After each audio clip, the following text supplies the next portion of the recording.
Assalamualaikum warahmatullahi wabarakatuh. Halo teman-teman semua. Perkenalkan, saya Salwa Hanifa dengan ujung NIM 055. Pada kesempatan kali ini, saya akan membahas mengenai investasi bagi hasil atau al-mudharabah. Dan adapun tujuan dari video ini adalah untuk memenuhi tugas pada mata kuliah Fikih Muamalah dengan dosen pengampu Bapak Dr. Zuhail MSI. Dan tanpa berlama-lama lagi, yuk kita bahas sekarang.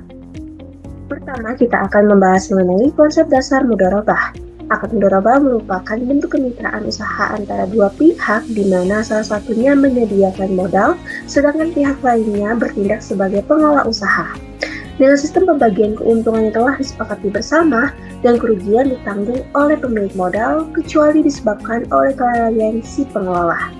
Dari perspektif kedua pihak yang terlibat dalam akad mudharabah, prinsip utama yang harus dijunjung adalah amanah atau saling mempercayai serta berbagi resiko secara bersama-sama.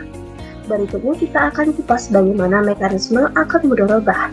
Terlihat pada contoh gambar di samping ini menginterpretasikan bahwa mekanisme kerjasama antara pemilik modal atau sahibul mal dan pengelola atau mudharib dalam akad mudharabah merupakan salah satu bentuk kemitraan usaha yang sangat khas dalam sistem keuangan syariah.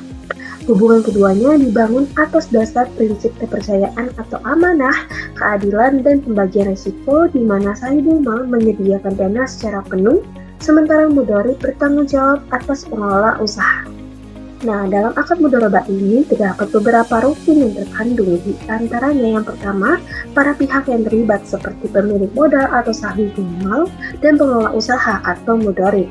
Kedua, terdapat akad seperti ijab dan kabul. Ketiga, adanya modal atau ras al-mal, keuntungan, dan kegiatan usaha.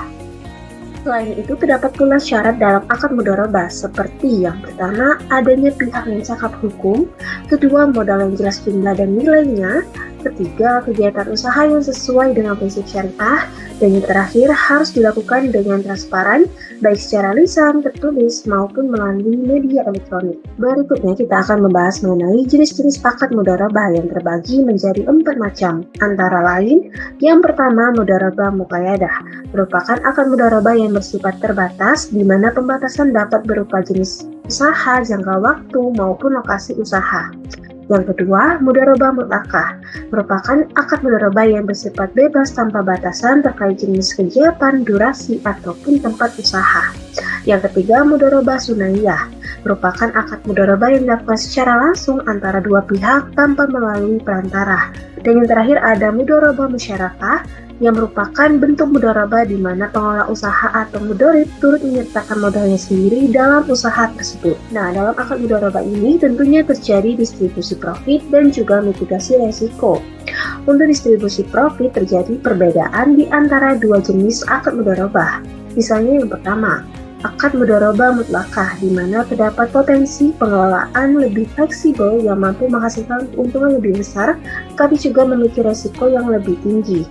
Kedua, pada mudharabah muqayyadah, di mana pemilik modal memberikan dana dengan batasan tertentu dan potensi usaha biasanya lebih terkendali sehingga risiko juga lebih terukur. Lalu, untuk mitigasi risiko dalam akad mudharabah ini bertujuan untuk mengurangi kemungkinan terjadinya kerugian yang tidak diinginkan, sekaligus menjaga agar usaha yang dibiayai dapat berjalan sesuai dengan rencana dan kesepakatan awal. Selanjutnya kita juga harus tahu nih gimana penerapan mudharabah dalam perbankan syariah. Penerapan ini terjadi dalam 3 cara, melalui penghimpunan dana, penyaluran dana, dan juga layanan jasa. Pertama, penghimpunan dana. Produk seperti tabungan, deposito, dan giro menggunakan prinsip mudharabah mutlaqah, di mana bank bertindak sebagai pengelola dana. Kedua, penyaluran dana. Bank bertindak sebagai pemilik modal yang memberikan pembiayaan kepada nasabah untuk menjalankan usaha. Dan yang terakhir, layanan jasa.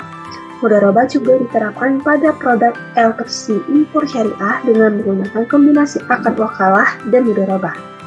Baiklah, berdasarkan materi yang telah kita bahas sebelumnya, dapat kita tarik kesimpulan bahwa mudharabah ini bukan hanya sebagai instrumen keuangan, melainkan juga sarana penerapan nilai-nilai syariah.